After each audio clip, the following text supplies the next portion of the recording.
भारतीय टेलीविजन में पहली बार आपके लिए एक ऐसा शो हम लाए हैं जिसमें आपको प्रॉपर्टी के बारे में सारी जानकारी एक जगह मिलेगी।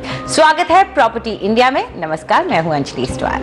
और नमस्कार, मैं हूं आशुतोष शर्मा। प्रॉपर्टी के बारे में आप और जानकारी चाहते हैं तो उसके लिए आप हमारी वेबसाइट ndtv.com/property पर जाकर लॉग ऑन करें। कानूनी, आर्थिक, टैक्स मामलों के जानकार और उद्योग के विशेषज्ञों की राय चाहते हैं, उसके लिए भी आप ndtv.com/property पर लॉग ऑन कर सकते हैं। 24 शहरों के प्रॉपर्टी बाजार एक्सपर्ट्स की नजर में कैसे हैं, यहां आपको पता चलेगा। जानकारी ढूंढना भी बेहद आसान है। शहर, बजट या साइज के हिसाब से आप अपनी पसंदीदा प्रॉपर्टी देख सकते हैं। तो चलिए सबसे पहले एक नजर डालते हैं कि आज क्या क्या है खास। 2014 में बढ़ सकती है मकानों की कीमतें, रियल एस्टेट के बड़े खिलाड़ी बता रहे हैं। इसके लिए जमीन अधिग्रहण कानून और रेगुलेटर बिल को जिम्मेदार। इस साल 60,000 करोड़ रुपए के मकानों को है खरीदारों का इंतजार, बिल्डरों की इन्वेंट्री है भारी। नवी मुंबई में एयरपोर्ट की सुगबुगाहट ने तेज कर दिया है वहां पर प्रॉपर्टी का धंधा।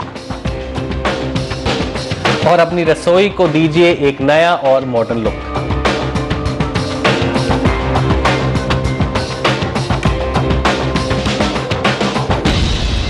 दो 2013 प्रॉपर्टी बाजार के लिए चुनौती भरा रहा है। दुनिया भर में फैली आर्थिक मंदी, रुपये का लगातार कमजोर होना और खरीदारों में पैसा लगाने में हिचक, इस सब का असर बाजार पर दिखाई दिया। क्या 2014 इस सब को पीछे छोड़ पाएगा? जानने की कोशिश की ओयनितम ओझा ने।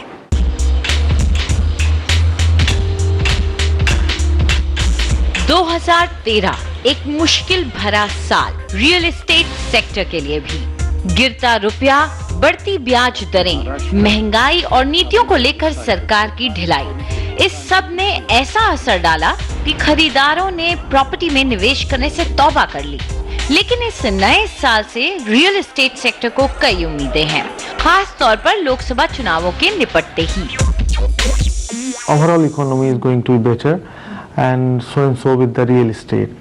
According to me, if you say economy के साथ रियल एस्टेट भी बेहतर होगा। चुनाव के बाद अगर स्थिर सरकार आती है, मंदी का असर भी कम होता जा रहा है। ऐसे में अगर अच्छी नीतियां बनती हैं तो आने वाले साल रियल एस्टेट इंडस्ट्री के लिए बेहतर रहेंगे।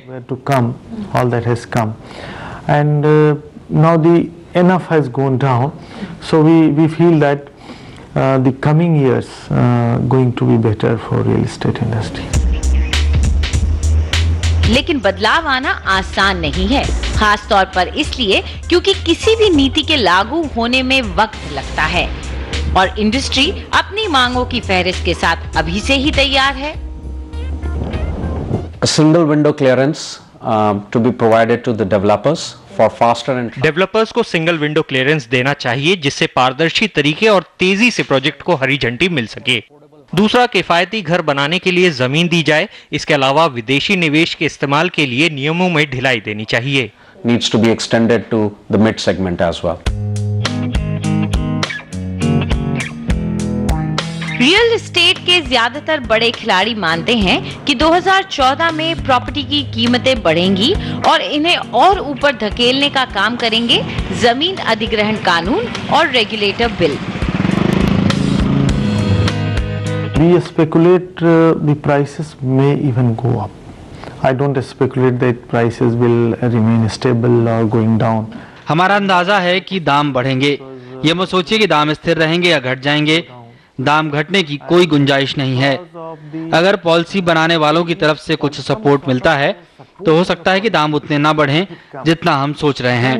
The prices what we expect, that much it may not go up. जिस तरह अब लैंड रिफॉर्म बिल्स आए हैं, लैंड एक्विजिशन बिल आए हैं, उससे लैंड परचेज एक बहुत मुश्किल सब्जेक्ट हो गया, जिससे लैंड की अवेलेबिलिटी बहुत कम हो जाएगी, तो इससे प्राइसेस बहुत ऊपर जाएंगे।